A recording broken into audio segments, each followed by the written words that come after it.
You thought you knew your neighbors. You thought monsters had fangs and claws. But what if the real monster smiled politely, shoveled your driveway, and waved at your children every morning? In Maple Hollow, Ohio, one small, trusting town learned, in the most brutal way, that evil doesn't announce itself. Sometimes it waits, simmering for years, until one rainy night it strikes 17 times, leaving nothing but silence and horror in its wake. Maple Hollow wasn't the kind of town you locked your doors in. It was the kind of town where neighbors shared lawnmowers, dropped off casseroles during hard times, and left porch lights on for kids staying out past curfew. Everyone knew Thomas Ridley, or Tom, as he preferred, the silver-haired, bespectacled man who spent his afternoons tending a manicured lawn and feeding stray cats. People would smile at him fondly, muttering things like "good old Tom" or "salt of the earth." He had lived there for nearly 20 years, a retired school janitor who, by all accounts, kept to himself except for his helpful acts. He was quiet, kind, invisible in the most comforting way.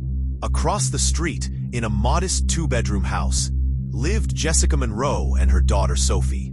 Jessica was the town's little light, a woman who had overcome an abusive ex-husband, juggled 2 jobs, and still managed to organize school bake sales with a tired but genuine smile. She had dreams, big ones. She wanted to leave Maple Hollow someday, move to a bigger city, go back to college, give Sophie the kind of life she never had. But dreams have a way of attracting darkness. And sometimes, that darkness lives right across the street.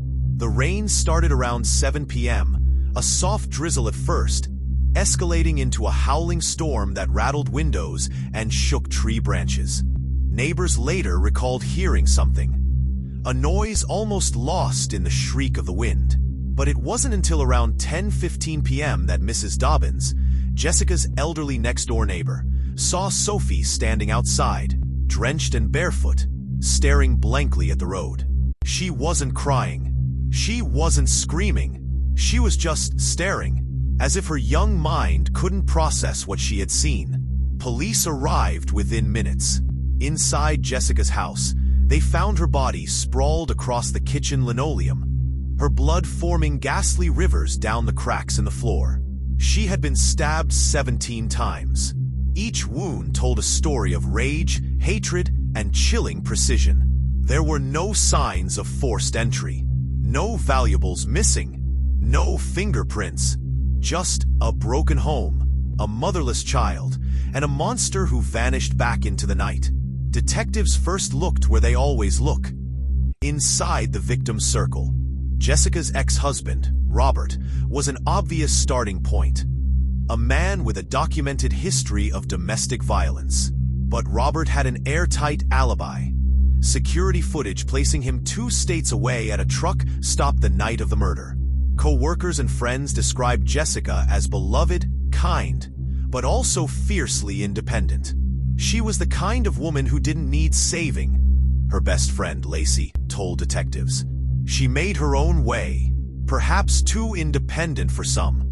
The detectives pursued every lead. A jealous coworker she had argued with, a rejected suitor from the local bar. All dead ends. The killer wasn't a stranger. He wasn't some shadow creeping in from out of town. He was already here.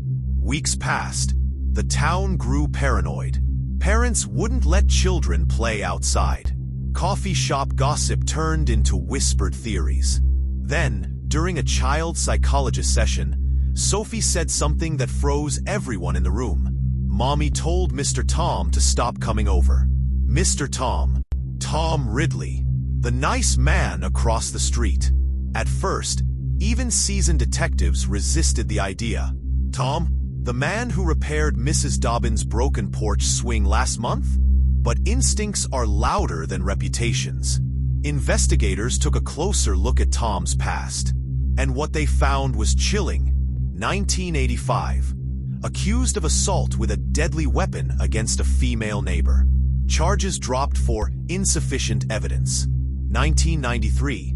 divorce proceedings, where his ex-wife described him as controlling, obsessive, and prone to terrifying rages when rejected. 1998. Another accusation of stalking a woman at a local grocery store. Again, no charges filed. He had hidden in plain sight for decades, because no one wanted to believe. Armed with a search warrant, officers combed through Tom's small, tidy home. At first glance, it was ordinary. Beige carpets, floral curtains, an old TV humming with static. But in his basement, behind a stack of gardening supplies, they found a blood-stained hoodie, a knife block missing its largest knife, and a locked trunk containing journals. Journals that revealed a mind slipping into madness. In one entry, dated just 2 weeks before Jessica's murder, Tom wrote, "She thinks she's too good to accept my help. She laughs when I offer. She thinks she's better than me. Maybe she needs a lesson in humility." The blood on the hoodie? Jessica's. The fingerprints on the trunk? Tom's. The DNA under Jessica's fingernails? A match to Tom. Criminal psychologists were brought in to assess Tom Ridley. What they found painted a terrifying psychological portrait. Tom wasn't driven by sudden rage.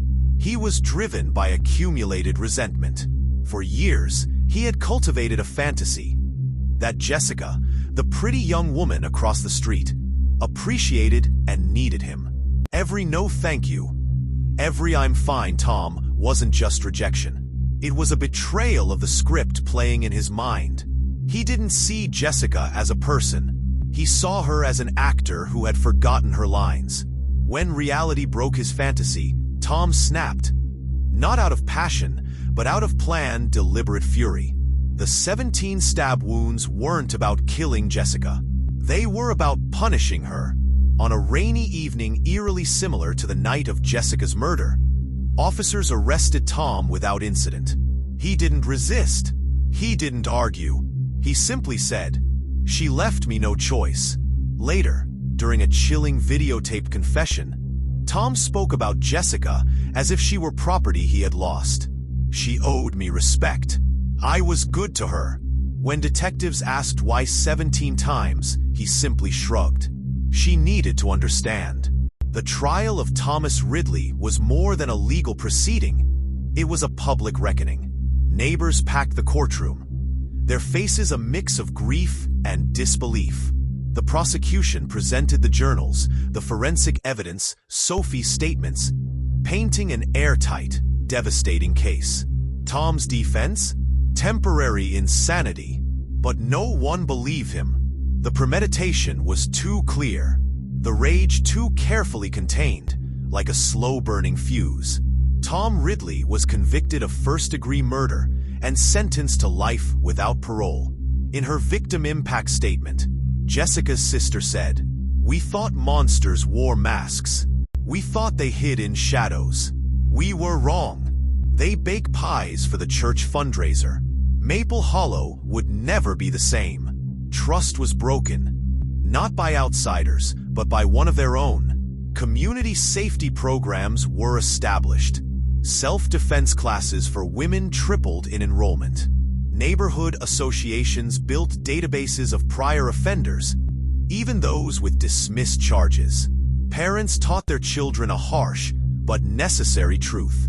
Trust is earned, not given.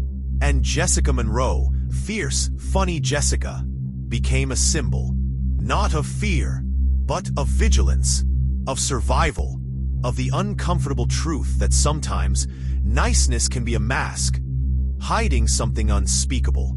Tom Ridley didn't snap one night. He simmered for decades. He cultivated his rage like a poisonous garden, watered with resentment and entitlement.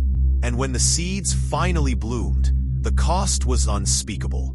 Jessica's story, her vibrant life, her violent death, is a brutal reminder. The scariest monsters don't always look scary. Sometimes they mow your lawn, and they're waving from across the street. Right now.